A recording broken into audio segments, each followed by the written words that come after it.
గజల్ని ఆ గేయాన్ని ఎవరు రాశారు? ఆయన యొక్క ఇతర రచనలు doctorate doctor C Narayana doctorate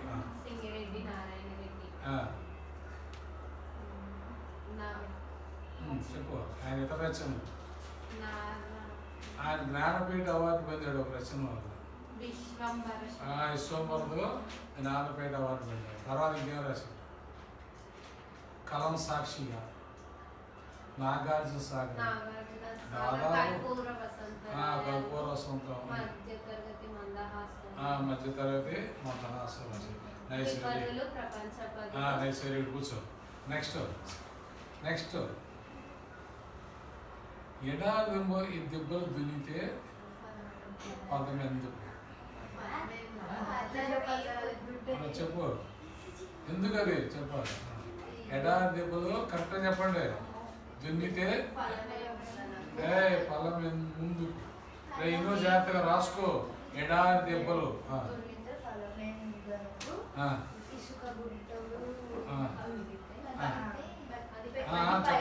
తిరుగుతుంది. ఎడారి దెబ్బలు, ఎడారి అంటే మొత్తం ఇసుక నేల ఉంటుంది. కాక్టస్ మొక్కలు ఏమంటే వాటి ద్వారా వచ్చే వాటర్ తాగుతూ ఉంటారు, వాటర్ ఉండదు. కానీ చదువుకునే విద్యార్థికి కూడా మాకు బట్టలు లేవు, డబ్బులు లేవు, అది ఇది వంక చెప్పి ఏదో ఒకటి ఎస్కేప్ అవుతూ ఉంటారు విద్యార్థులు. అట్లా కాకుండా గవర్నమెంట్ స్కూల్స్ని అట్లా ఉపయోగించుకొని కష్టపడి చదివి అమ్మా నాన్నలు ఇబ్బంది పెట్టకుండా చదవటం అనేది.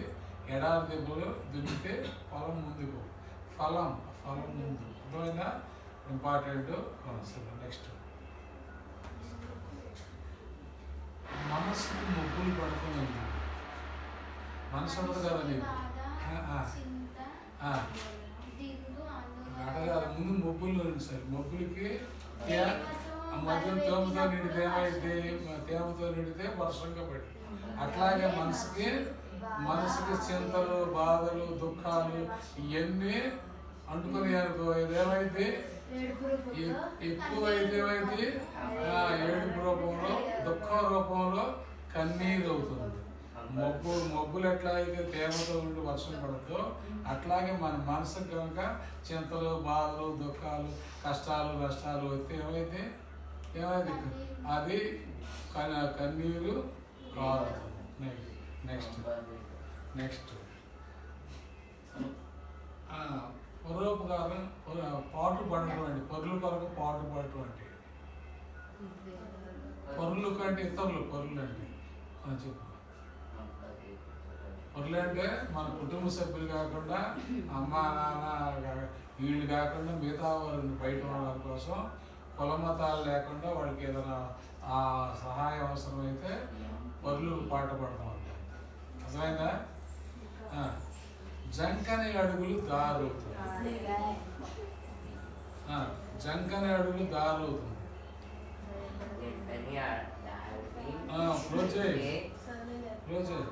చెప్పు. జంకని అడుగులు అంటే ఏంటి? జంకని అడుగులు అంటే ఏంటి? భయపడకుండా ముందుకెళ్ళిపోతుంది. ఎంత బాధలున్నా, కష్టాలున్నా, నష్టాలున్నా, చుట్టుపక్కల తిట్టినా, తగినా, ఏం చేసినా ముందుకెళ్తే అదే ఒక దారి ఏర్పడింది. నువ్వు ఇప్పుడున్నావు, చదువుతున్నావు, నువ్వు చదువు రాదని చాలామంది ఎగతాలు చేస్తారు. ఎగతాలు చేసినా ఏం పట్టించుకోకుండా మన వారిలో మనం వెళ్తే ఐటీఐయో, పాలిటెక్నికో, ఇంజనీరింగో నీ కెపాసిటీ తగ్గట్టుగా నువ్వు చదవగలుగుతావు. భయం అనేది ఉండకూడదు. ప్రాబ్లం చేస్తానా లేదా అని చేయటం, అది ఆన్సర్ రైట్ అయితే తప్పు అయితే చేస్తే ముందు ఆటోమేటిక్గా అదే రైట్ అయింది. అర్థమైందా? అది ఏంటది? జంకని అడుగులు దారి అవుతాయి. ఇట్ మేక్స్ ఏ వే, ఒక దారిని ఏర్పడుతుంది వితౌట్ ఫియర్. నెక్స్ట్ 100 వందనాలు ఏ అలంకారం. 100 వందనాలు ఏ అలంకారం. Don't talk. 100 వందనాలు ఏ అలంకారం రాసుకోండి. 100 వందనాలు పట్టు. 100 వందనాలు ఎన్నోసార్లు చెప్పి 5 సార్లు లేవు. 100 వందనాలు అంటే 100 అంటే 100, వందనాలు అంటే వందనం చేయడం. అంటే ఏ ప్రకారం జత వచ్చింది కాబట్టి 100 వచ్చి అర్థభేదంతో వస్తే జతని సేక అంటారు. సేకారు ప్రాస అలంకారము. జతనే సేక అంటారు. 100 100.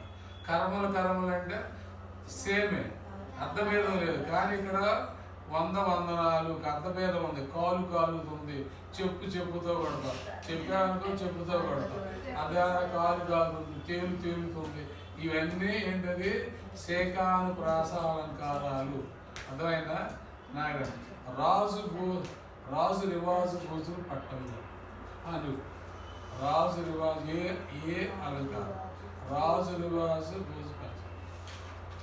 రాజు రివాజు క్లోజ్ రాజు రివాజు జూ ఉంది అక్కడ. జూ ఏ అలంకారం? ఉచ్యాన ప్రాసాలంకం. ప్రాస వచ్చింది. జూ అనేది వచ్చింది. ఉచ్యాన ప్రాసాలంకారము. నెక్స్ట్ సంధి చెప్పు. నీరు అవుతుంది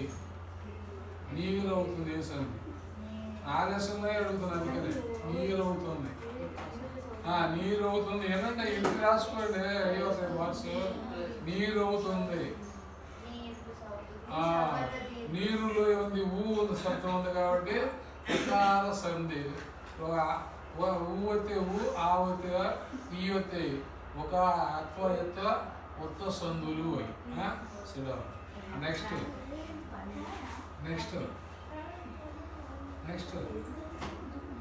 రాజు పర్యాయ పదాలు. మనస్సు. మీరు చెప్పాకండి. మనస్సు హృదయము పర్యాలు. హృదయము, గుండె, జలము, ఎద కూడా. అదే ఎద, హృదయము. ఓకే, కూర్చోవచ్చు. నెక్స్ట్ హిమాలయ శిరస్సు మాడుతుంది.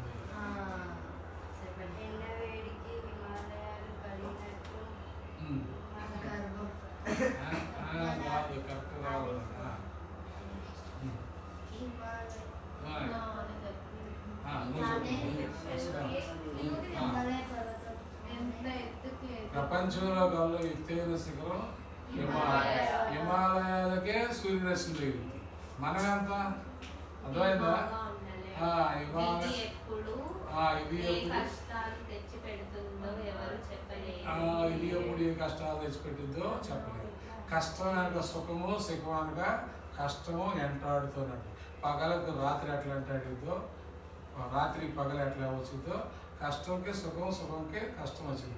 ఇది ఎప్పుడు ఏ కష్టాలు తీసుకొచ్చిందో తెలియదు. అర్థమైందా? అది నెక్స్ట్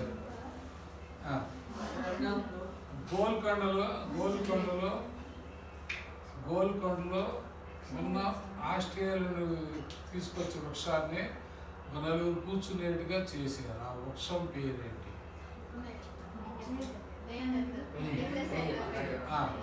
చెప్పు.